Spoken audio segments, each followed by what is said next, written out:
Hello प्यारे बच्चों, मैं करीम एक बार फिर से क्लास 11th की फिजिक्स में। प्यारे बच्चों, हमने पिछले कक्षा में पदार्थों के यांत्रिक गुण मैकेनिकल प्रॉपर्टीज हमने पढ़ा था, चैप्टर को स्टार्ट किया था। आज हम उसके पार्ट 2 चैप्टर के अगले पार्ट को पढ़ेंगे, नेक्स्ट टॉपिक की तरफ पढ़ेंगे। लास्ट टाइम हमने पास्कल के दाब के नियम को पढ़ा था। पास्कल के दाब के नियम में क्या कहा था हमने बताया, उसके एप्लीकेशन के बारे में भी बताया था कि द्रव चालित लिफ्ट होता क्या है।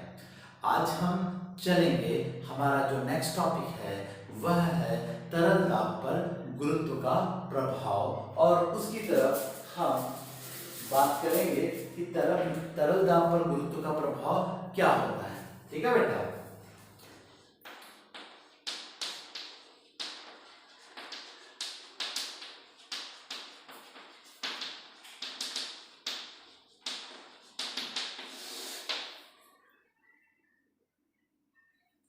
एक डायग्राम क्रिएट करते हैं। सबसे पहले ये एक पात्र है जिस पर क्या है बेटा, कोई तरल भरा हुआ है, और इस तरल में कोई बेलनाकार वस्तु रखी हुई है। कैसी वस्तु? एक बेलनाकार वस्तु रखी हुई है जिसके फलक x और y हैं, जिसके अनुप्रस्थ काट का क्षेत्रफल a तथा जिसकी ऊंचाई h है। ठीक है। और क्या बता सकते हैं, ऊपर से फलक x पर ऊपर से नीचे की ओर लगने वाला जो बल होगा वो F1 होगा तथा दाब P1, तथा नीचे से ऊपर की ओर लगने वाला बल क्या होगा, F2 होगा, और वस्तु का भार mg ऊर्ध्वाधर नीचे की ओर होगा। इस प्रकार तीन बल यहाँ पर हमें क्रियाशील दिखाई पड़ते हैं। ठीक है। जब तीन बल हमें क्रियाशील दिखाई पड़ रहे हैं, इसका तात्पर्य क्या होगा, बैलेंसिंग कंडीशन में हम बात करेंगे। तो तीन कंडीशन के आधार पर हम तीनों के मान को निकाल लेंगे। पहला मान क्या, कि इसका भार mg निकाल लेंगे, दूसरा बल F1 निकाल लेंगे, तीसरा F2 निकाल लेंगे, और उसको बैलेंसिंग कंडीशन में संतुलन अवस्था में किस तरीके से कार्य करेगा उसके बारे में हम बात करेंगे। ठीक है बेटा। तो चलते हैं इसके तरफ, सवाल की तरफ, इसके डेरिवेशन की तरफ, इसके व्यंजक की तरफ। तो मैंने बताया, माना कि एक तरल है, तरल जिस पर एक बेलनाकार वस्तु, और इस तरल का घनत्व क्या है, रो है। इस तरल का घनत्व क्या है, रो है, और एक बेलनाकार वस्तु xy है जिसके सिरे, दो सिरे हैं x और y। x पर ऊपर से नीचे की ओर लगने वाला जो बल होता है वह क्या होता है, F1 तथा दाब P1, और इसके अनुप्रस्थ काट का क्षेत्रफल a।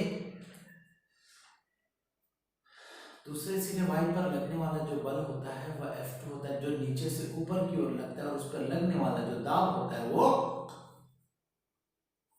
P2 होता है। तो हम बात करेंगे ऊपर से सिरे, x सिरे पर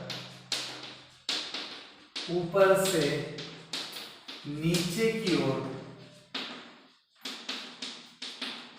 लगने वाला बल F1 is equal to P1A। बल बराबर होता है दाब गुणा क्षेत्रफल, तो उसकी परिभाषा से P इंटू A होगा। इसी प्रकार से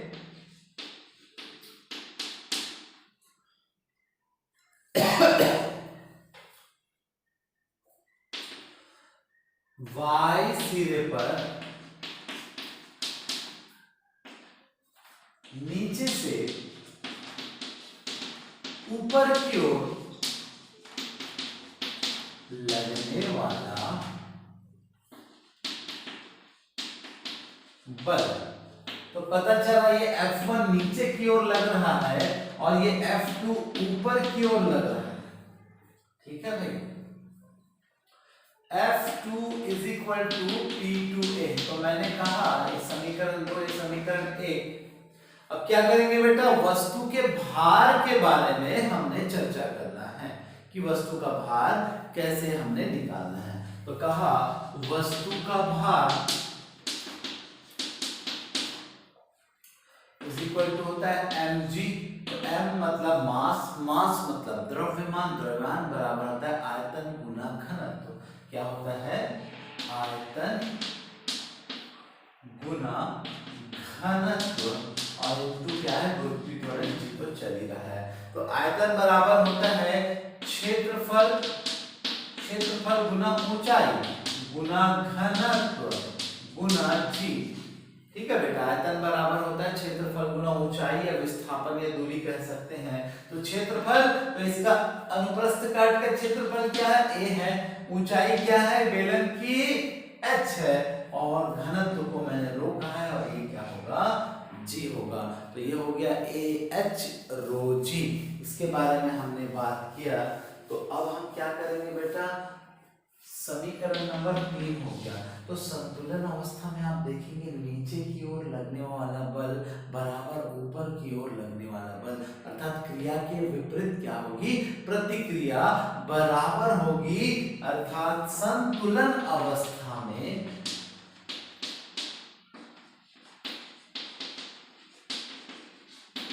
संतुलन अवस्था में क्या होगा बेटा? ये हमें बताएगा कि F1 plus mg is equal to F2, क्योंकि F1 और mg नीचे की ओर लग रहे हैं और ऊपर की ओर कौन लग रहा है? F2 लग रहा है। तो इस हिसाब से हमने क्या करना है? इसमें मान को रख देना है। तो F1 का मान क्या है हम देखें, यहाँ पर रख के देख लेते हैं भैया कि F1 का मान क्या है? F1 का मान है P1A प्लस mg का मान है AH rho g is equal to F2 का मान है क्या? P2A। इतना रख दिया, देखिए समझिए। ठीक है बेटा, अब हमने क्या करना? आप देखेंगे हम कि भाई दोनों सभी में पद में इस तरफ और उस तरफ दोनों में a कॉमन है, तो हमने a से भाग दिया। तो क्या बचा? P1 प्लस h रो g बराबर P2। तो P1 और P2 को एक तरफ कर देते हैं। तो P1 और P2 को एक तरफ किया तो P2 माइनस P1 ये उधर चला गया, बराबर क्या बचा? h रो g। तो यही होता है तरल दाब पर गुरुत्व के प्रभाव का व्यंजक। देख सकते हैं आप, समझ सकते हैं। फिर इसके बाद में क्या करूंगा? एक रिवीजन देख लेते हैं कि माना कि किसी तरल पर क्या है? किसी तरल पर कोई बेलनाकार वस्तु रखी थी जिसके अनुप्रस्थ काट का क्षेत्रफल a तथा जिसका ऊंचाई h है। इसके दो पृष्ठ हैं और ऊपरी सिरे पर लगने वाला बल F1 और निचले सिरे से ऊपर की ओर लगने वाला बल F2 है। और जिस बात को मैंने कहा और उसी बात को मैंने व्यंजक में निकाला है, आप देख सकते हैं। फिर इसके कंडीशंस को लेकर चलेंगे। इस पर कंडीशन क्या क्या होगा उसको लेकर चलेंगे। यदि नली क्षैतिज रखी होगी तो h बराबर 0 होगा, तो इनके दोनों ओर दोनों सिरों पर लगने वाले दाब बराबर हो जाएंगे। फिर जब गुरुत्व का क्या किया जाएगा? उपेक्षा कर दी जाएगी, नगण्य मान लिया जाएगा। इस प्रकार से कुछ कंडीशंस होंगे जिसको हमने क्या करना है? सॉल्व करना है। तो आप देखें, फिर मैं इसको नेक्स्ट टॉपिक की तरफ बढ़ाऊंगा।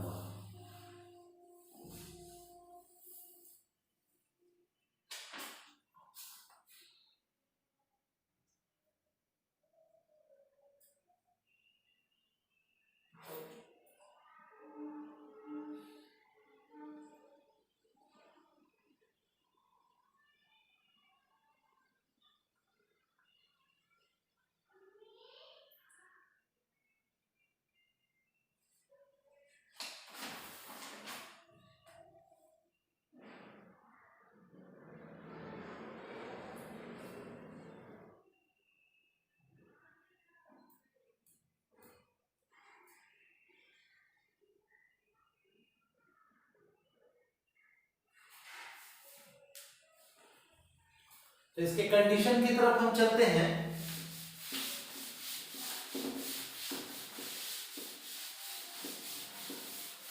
तो कह देंगे यदि गुरुत्व की उपेक्षा कर दी जाए, पहला कंडीशन, यदि गुरुत्व की उपेक्षा कर दी जाए, अर्थात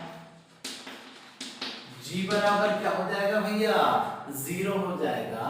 तो यहाँ पर मान रखेंगे P2 माइनस P1 और h रो इक्वल 0, तो P2 minus P1 is equal to क्या होगा, 0। इसलिए बोल सकते हैं P1 बराबर P2, अर्थात जब गुरुत्व की उपेक्षा कर दी जाती है तो इस स्थिति में क्या हो जाता है, दोनों सिरों पर जो लगने वाला क्या, जो दाब का मान होता है वह एक समान हो जाता है बेटा, अर्थात P1 बराबर P2। दूसरा कंडीशन, यदि क्या हो, क्षैतिज हो, क्षैतिज होगी तो क्या होगा, ये हॉरिजॉन्टल हो जाए, ये तो वर्टिकल है, हॉरिजॉन्टल होगी तो क्या हो जाएगी, h की वैल्यू 0 हो जाएगी बेटा। और जब h की वैल्यू 0 हो जाएगी तो फिर से इस समीकरण से क्या होगा, P2 माइनस P1, जैसे h 0 हुआ था तो पूरा 0 हो गया था ना, सॉरी g 0 हुआ था तो पूरा 0 हुआ था, वैसे h भी 0 होगा तो क्या होगा, पूरा 0 हो जाएगा। तो ये होगा 0, हो जाएगा P1 बराबर P2। इस स्थिति में भी दोनों फल को की ओर दोनों जो कॉर्नर है, साइड कॉर्नर है या सिरे हैं, उन पर लगने वाले दाब का मान क्या होगा, एक समान होगा। तो ये थे इसकी कंडीशन, इसको देखिए, फिर मैं नेक्स्ट टॉपिक की ओर आगे की ओर बढ़ूंगा।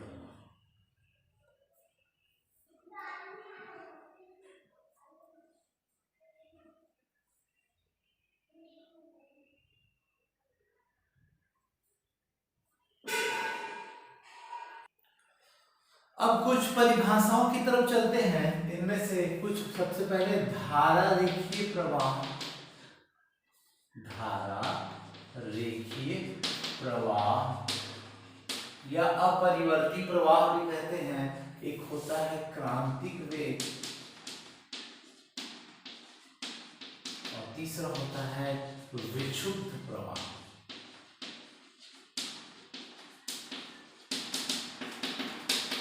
धारा रेखीय प्रवाह क्या होता है उसके बारे में चलेंगे हम। धारा रेखीय प्रवाह को, जब कोई तरल इस प्रकार से प्रवाहित होता है कि जो पहला वाला कण जिस दिशा में गति करता है उसके पीछे वाले कण भी उसी कण का दिशा का अनुसरण करते हुए आगे की ओर बढ़ते हैं।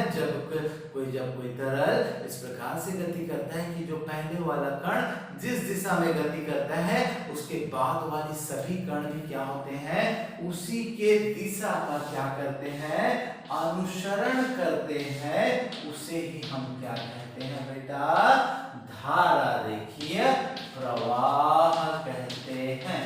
ये क्या कहलाता है, जैसे एग्जाम्पल की तरह, जैसे हम स्कूल में प्रेयर होता है, प्रेयर ग्राउंड में जब बोले जाता है टीचर के द्वारा कि सभी अपने अपनी कक्षा की ओर जाएं, तो क्या होता है बेटा, जो रास्ते से पहला बच्चा जिस लाइन से जिस दिशा में जाता है आप भी उसको फॉलो करते हुए क्या करते हैं, उसी डायरेक्शन में जाते हैं। ये एक उदाहरण को समझ सकते हैं। इसी प्रकार से एक होता है क्रांतिक वेग, तो मैक्सिमम की किसी वस्तु का वह अधिकतम वेग।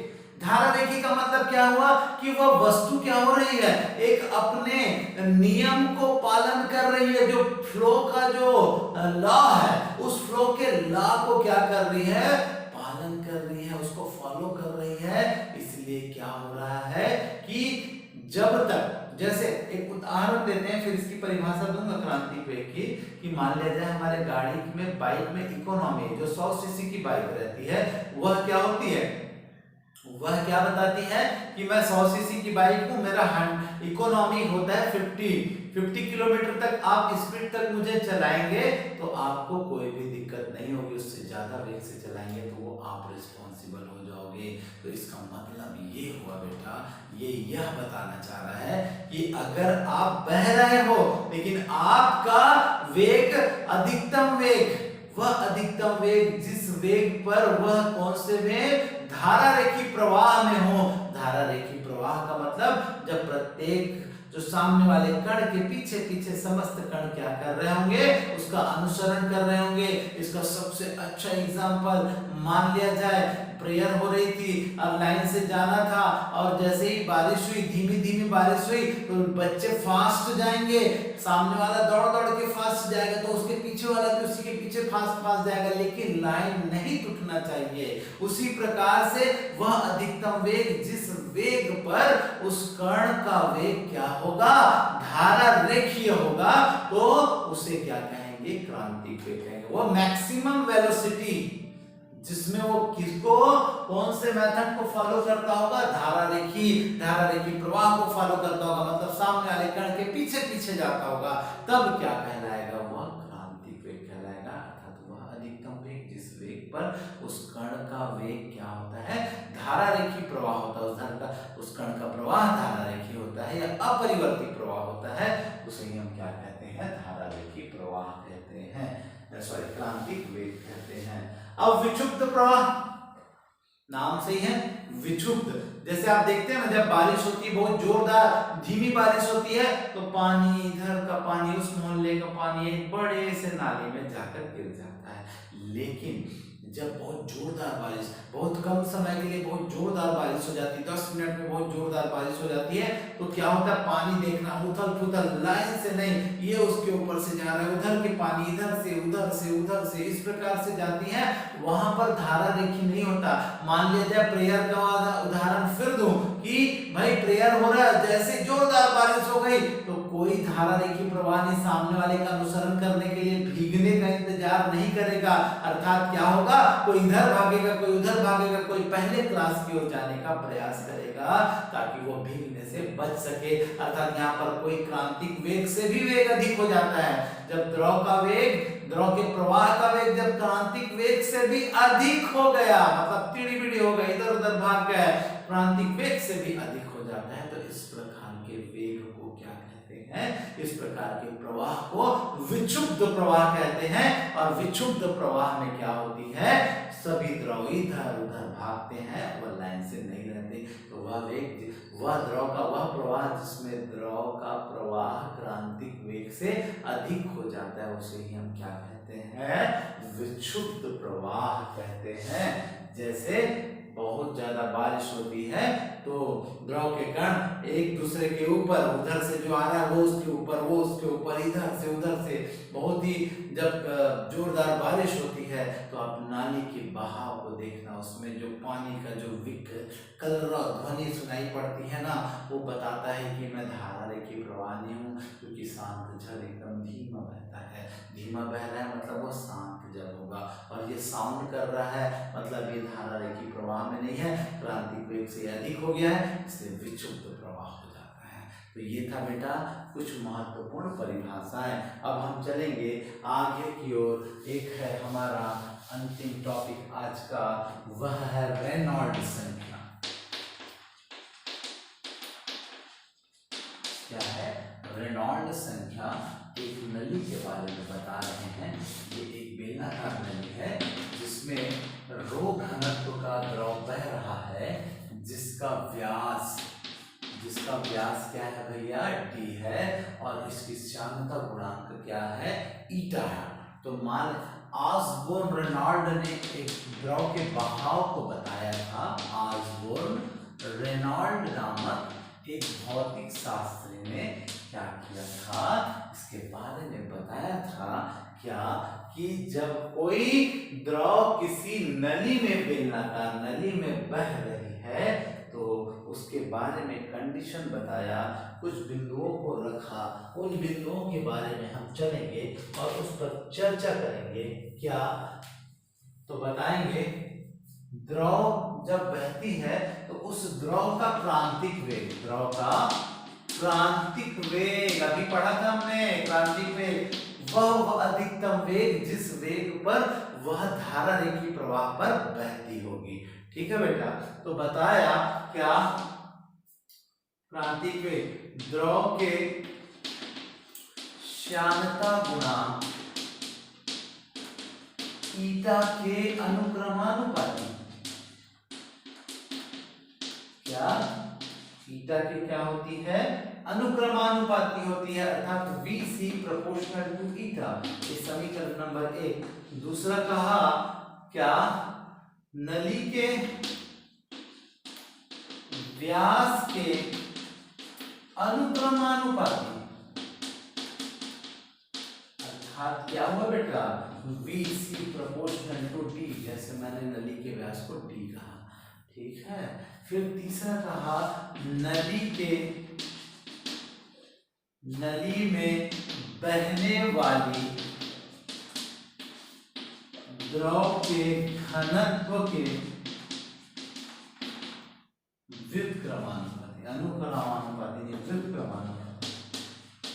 व्युत्क्रमानुपाती अर्थात 1/D के व्युत्क्रमानुपाती।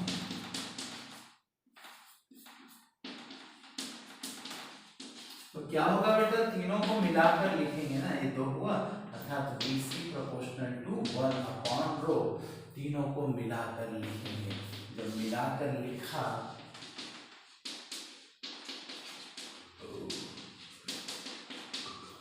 तो VC प्रोपोर्शनल टू η/ρD,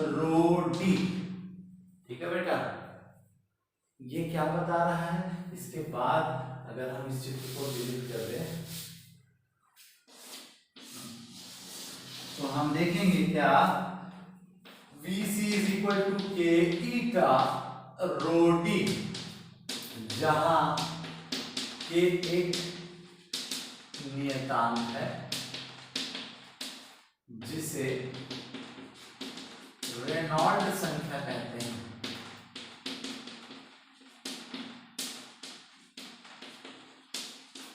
क्या कहते हैं, रेनॉल्ड संख्या, जो कि जानते हैं भौतिक राशियों में समानुपाती संबंध होता है। तो हमने क्या लगाना पड़ता है, उसको हटाने के लिए, समानुपाती चिन्ह के लिए हटाने के लिए एक नियतांक लगाना पड़ता है। तो हमने लगाया बेटा, और इस प्रकार से हमने वैल्यू को फाइंड आउट किया और बताया कि ये रेनॉल्ड संख्या का फॉर्मूला। तो K is equal to VC/ρD/η, ये भी होता है। और इसके कंडीशन होते हैं, 3 शर्तें होती हैं। कैसे कैसे, जब 2000 तक रहता है तो यह धारा रेखीय प्रवाह बताता है। क्या बताता है बेटा, जब 2000 रहता है तो यह धारा रेखीय, और जब 2000 से 3000 तक रेनॉल्ड संख्या का मान होता है तो यह क्या होता है, अपरिवर्ती प्रवाह, अर्थात धारा रेखी से विक्षुब्ध की ओर जाने के लिए होता है।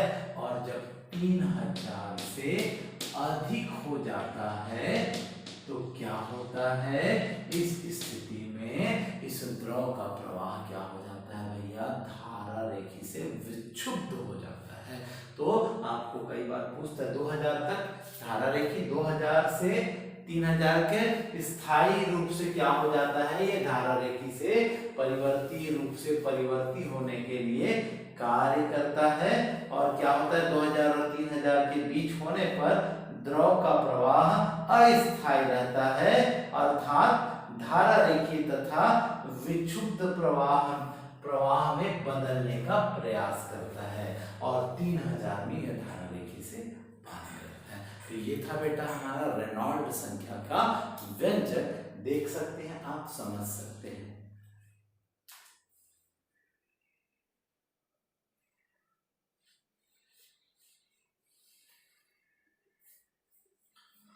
तो उम्मीद करता हूँ मेरा क्लास आपको समझ में आया होगा। प्यारे बच्चों, आप समझिए और मेरे वीडियो को फॉलो करिए। एक एक कंटेंट्स आपको इस पूरे मेरे चैनल में मिलेगा, तो आप मेरे चैनल को लाइक करें, सब्सक्राइब करें, अपने फ्रेंड्स को भी बताएं और इस चैनल को सब्सक्राइब करने के लिए।